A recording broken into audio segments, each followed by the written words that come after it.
North Korea is known for its closed and tightly controlled society, and leaving the country without proper authorization is considered illegal. Many individuals have risked their lives to escape from North Korea due to political repression, economic hardships, and other challenging conditions.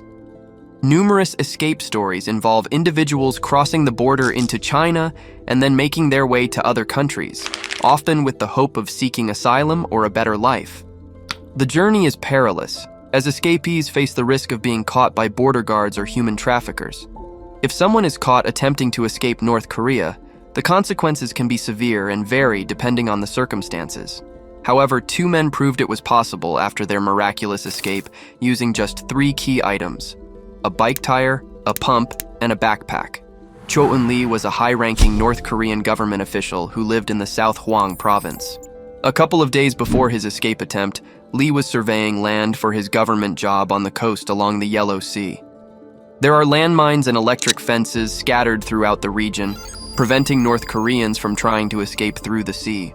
So Lee was trying to record where all the landmines and fences were mentally.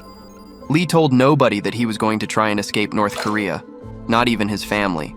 But he did recruit one of his most physically fit friends to join him on the journey. Lee and his friend drove to the edge of where North Koreans were legally able to access with their bike, tires, pumps, and backpacks.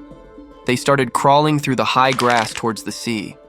It was a full moon, so if they stood up, they definitely would have been seen by the patrols guarding the land.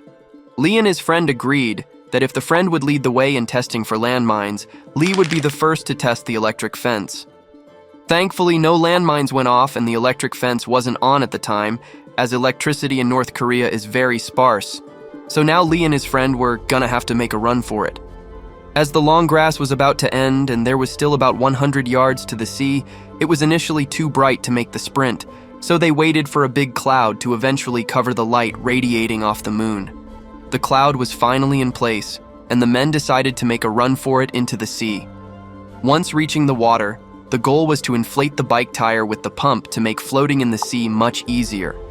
But to their surprise, the pump wasn't working, so they ditched the pump and the tire, and they made their way out into the LOC.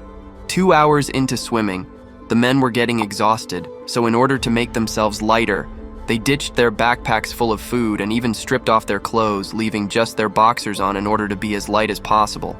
Now 3 to 4 hours into the swim, Lee's friend told him that he couldn't do it anymore, but Lee wasn't gonna let him give up. It gets even crazier from here, but there's a lot to the story.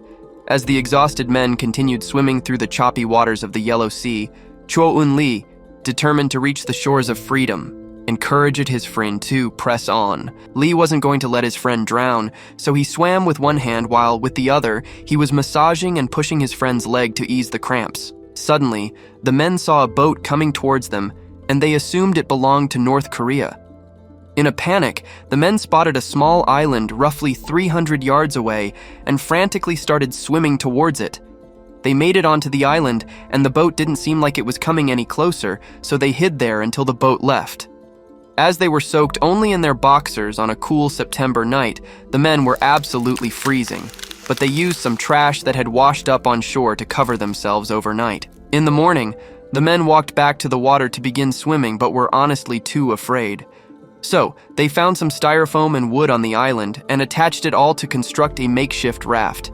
They made it back into the water with this raft and started paddling with their hands towards South Korea. Suddenly, another boat started coming towards them, and they couldn't tell which country the ship belonged to. At this point, they wouldn't have enough speed to get away, so they waited to see who was approaching, and sure enough, it was the South Koreans who had been tracking them since the previous night. The men made it on board and were brought back to land, proving it is possible to escape from North Korea.